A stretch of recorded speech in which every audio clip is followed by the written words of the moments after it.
ګناه وایي څه ته ګورې ګناه ده د معنا ده نافرمانی مثال زه درته بیانوم مور پلار چاته یو حکم ورکړي چې بچایه دا کار وکړه که چېرته خپل زوی د مور پلار د حکم نافرمانی وکړي دا ته وایي نافرمانی خبره یې نه ومني دا ته وایي نافرمانی استاد خپل شاګرد ته یوه خبره بیان کړي شاګرد د استاد خبره نه ومني دا ته وایي نافرمانی او که چېرته دغه نافرمانی مونږ تاسې د الله تعالی وکړو دا ته وایي ګناه الله مونږ ته حکم کوي چې تاسې منځونه کوئ مونږ منځونه نه کوو دا ګناه ده الله مونږ ته حکم کړی ده چې تاسې روزه نیسئ تاسې زکات ورکوئ تاسې حج کوئ تاسې نیک اعمال کوئ هغه مونږ نه کوو دا ته وایي ګناه نو که چېرته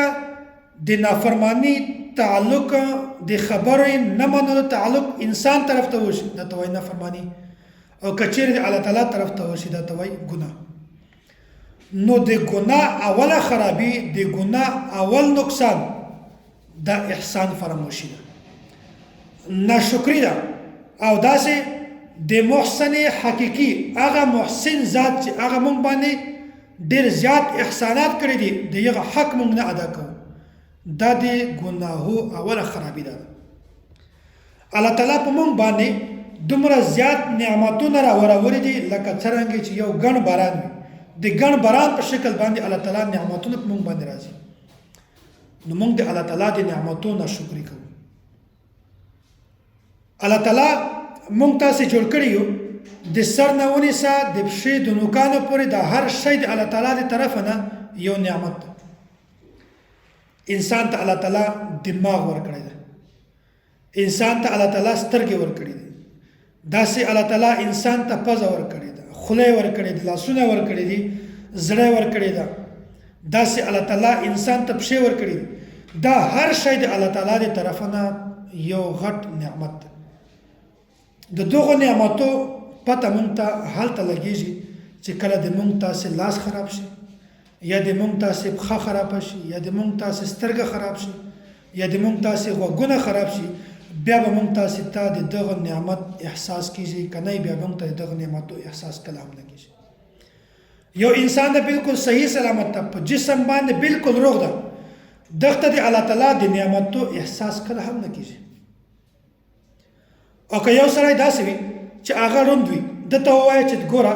د تا په دنیا کې په ټول نه غټه خواهش څه شی ده دی به دا درته ووایي چې د ما سترګې روغې وای ما بس دیدار کولی شوی ما قرآن کریم لیدلی وای ما کتاب لیدلی وای ما د دنیا نظام لیدلی وای ما خپل پلار لیدلی وای ما خپله مور لیدلی وای ما خپل ورور لیدلی وای ما خپل بچیان لیدلی وای نو د یو انسان به په ټولو نه غټ خواهش ته وي چې د ما سترګې د یو انسان غوږونه نشته د هغه سماعت الله خرابه ده هغه ته شی اورېدلی نه شي هغه ته وایي چې ګوره د تا په دنیا کې په ټول نه غټ خواهش ته شی ده دی به درته وایي چې د ما غوږونه روغ وای ما د قرآن کریم تلاوت اورېدلی ما لمونځ اورېدلی ما دا کار کولی دا کار مې کولی نو ګورئ